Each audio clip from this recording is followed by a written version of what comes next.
Town হলে marathon বৈঠক, টান টান উত্তেজনা। হাজির মমতা বন্দ্যোপাধ্যায় থেকে শুরু করে তৃণমূলের কেন্দ্রীয় মন্ত্রী, রাজ্যের মন্ত্রী, বিধায়ক ও গুরুত্বপূর্ণ নেতারা। আর এই বৈঠকেই ইউপিএ থেকে সমর্থন প্রত্যাহারের সিদ্ধান্ত নিলেন মমতা বন্দ্যোপাধ্যায়। সর্বসম্মতভাবেই সিদ্ধান্ত নেওয়া হয়েছে বলে জানান তৃণমূল নেত্রী। Our number one decision, our ministers will go to Delhi on Friday, the Jummah bar. At 3 o'clock, they will submit their resignation to Honorable Prime Minister. আগামী শুক্রবার আমাদের মিনিস্টাররা গিয়ে রেজিগনেশন জমা দেবেন প্রধানমন্ত্রীর হাতে।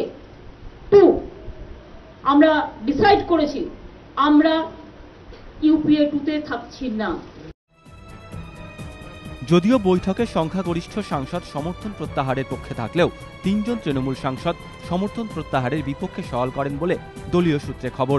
তারা হলেন কুণাল ঘোষ, দেবব্রত বন্দ্যোপাধ্যায় ও সৌগত রায়। তৃণমূল সূত্রের খবর, রাজ্যসভার সাংসদ কুণাল ঘোষ বলেন, সমর্থন প্রত্যাহার করে নিলে রাজ্যের রেলের প্রকল্পগুলির কাজ বন্ধ হয়ে যাবে। এরপর তৃণমূলের রাজ্যসভার আরেক সাংসদ দেবব্রত বন্দ্যোপাধ্যায় বলেন, সমর্থন প্রত্যাহার করা হলে রাজ্যে উন্নয়নের কাজ ব্যাহত হবে কিনা দেখতে হবে।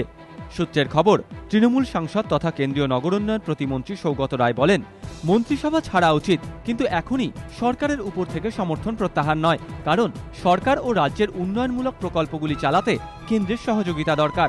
মন্ত্রিসভা থেকে সরে এলে কেন্দ্রের কাছে বার্তা পাঠানো যাবে। এভাবে চাপ তৈরির পরও কেন্দ্র তাদের অবস্থানে অনড় থাকলে তখন সরকারের উপর থেকে সমর্থন প্রত্যাহার করা হোক।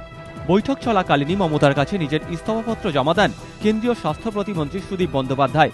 এরপরই লেটার হেডে ইস্তফাপত্র লিখে মমতার কাছে জমা দেন সৌগত রায়ও। এদিনের বৈঠকে মুকুল রায়, সুব্রত মুখোপাধ্যায়, পার্থ চট্টোপাধ্যায়, শুভেন্দু অধিকারী, কাকলি ঘোষ দস্তিদার, কল্যাণ বন্দ্যোপাধ্যায়রা ইউপিএ সরকার থেকে সমর্থন প্রত্যাহারের পক্ষেই মত দেন বলে তৃণমূল সূত্রে খবর। বিতনু চট্টোপাধ্যায়, এবিপি আনন্দ, কলকাতা।